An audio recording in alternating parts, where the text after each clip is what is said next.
that's right. I mean, basically, we took this meeting, and the visuals for the intro were discussed, and there was this very worked out concept of a backwards view of a guy's entire day, and the theme was kind of built around that idea. When we hear backwards, we think we got very excited. Yeah. We're doing some backwards recording. Yeah, we pretty much, you don't have to ask us twice to put something backwards in some music. We love that stuff. Yeah. So that was good, and then the idea of the guy who's exhausted at the end of the day, that sort of became the that chimes right in with our whole thing. Yeah, that's something else that the exhausted guy to and understand. Backwards, that's They Might Be Giants. So we've kind of gotten a chance to do sort of one of everything at this point. It seems like we've done a very sort of classical sounding chamber piece for a science program that was on ABC. We've done the fake news music for the Jon Stewart show, The Daily Show, and we did Malcolm, which is this rock song, and now we've done Resident Life, which is this very electronic thing, and it sounds completely different from any of the other stuff we've done. So I feel like it's a great thing for us. I'm amazed at just how much real life shows up in the show. It really feels, unlike a lot of reality television, it actually feels exactly like real life. I mean, there's some stuff in there that kind of shook me up when I saw it. It was just too. It just, I mean, everybody has families and health problems and all those things, and it really brings you right to that. It's pretty hard hitting in a way. Well, I mean, musically, the theme for Resident Life has all these sort of trance house type things in it, but I think it's probably fairly obvious, especially with the zither being introduced as well as other sort of Marxophone. Excuse me, Marxophone being in the track. That it's not just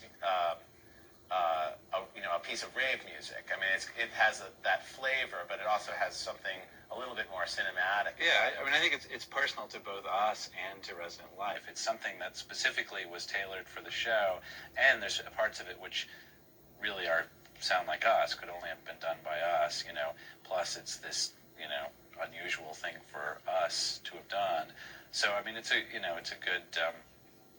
good piece for those reasons. We did all the score for Resident Life as well, all the little bits in the background that you're hearing. And we've drawn on the talents of the people in our band because we have a lot of people who play with us who are, really interesting instrumentalists. So this is yet another side of our group that we're exploring. Is everybody gets to play their favorite lick, and we're doing something once again that's completely new for us. We're producing a huge amount of music for the show. We haven't done anything like that since Malcolm in the Middle, actually. So it's another very different gig for us, but it's very fun and exciting to do this kind of work. Because what was nice about doing this job is that it really runs against type in the most essential way. It's a serious show, it's an adult show, and it gave us an opportunity to do a different kind of theme than you might automatically assume we would do. I mean, we've done themes for the Oblongs and Malcolm in the Middle that are very, happy, sort of straightforward, more in the rock idiom.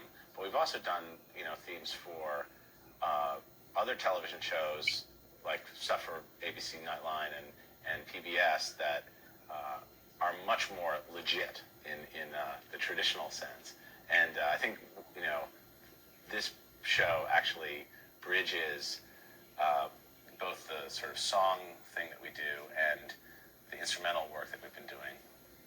Well, it's exciting to see anything you do, put to picture. I think it's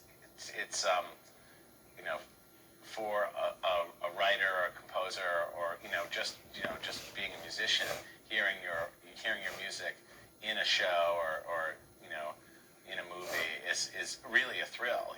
It's always sort of it's always surprising.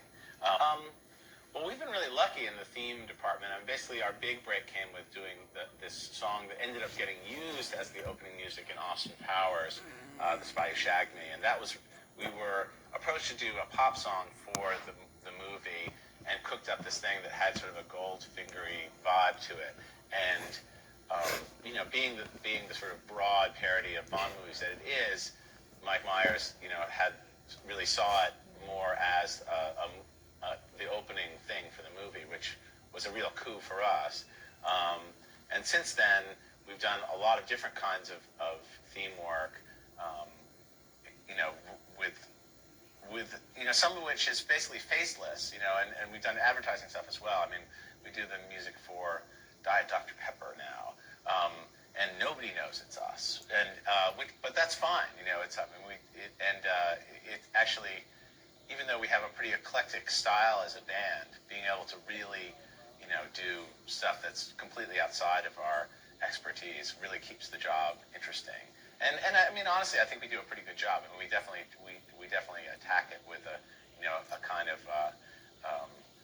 enthusiasm that is probably different than your average Jingle House effort. And you know, some of it's just downright weird. I mean, we did a thing for Diet Dr. Pepper recently that was the spot was called Retirement Village People, and we had to basically do a re-record of YMCA. And you know, I mean, that's a big production. You know, it's like horns and strings and lots of unison singing. You know, it sounded like the record. You know, it was a fun day at the studio. You know, probably the most successful theme that we've been associated with was for Malcolm in the Middle on Fox, and it was a strange story. Basically, the producers of the show had a script and were talking about shooting a pilot, but it wasn't approved yet. And then they called us up and said they wanted an original theme, which we thought was kind of a presumptuous thing to be requesting before they'd even gotten the show off the ground. But they had a very different way of approaching everything with the show. It was really the first sitcom that was done with a single camera, and it just had a look about it that was very specific. And I realize now it makes total sense that they were already thinking about having a real standout theme. You know, it was very successful. We ended up getting a Grammy for it, which was really exciting and sort of unexpected. And tell us which one you're doing. It's doing me. If you continue talking for a second, so more focused. You're doing Flansburgh right now? Yeah. Okay. Flansburgh has a lot of personal problems that he's not willing to talk about on camera. And I think it's time for me to come clean about them. Let you know. That's great. Okay? Okay. All right, my turn. All right. These two popes walk into a bar. Sorry. Okay, go ahead. And I'm speaking very meaningfully, and you're really agreeing with everything I'm saying. Okay, so then just do the one where you're sort of looking at Julian, looking but not blankly. nodding. What's he talking? What does he Right. say? What does that? Am I aware? Right. Yeah, this is the part of the newscast where you're like, wow, that's what you're The nodding head, the very slightly nodding head. Oh, naughties. Because you do nod.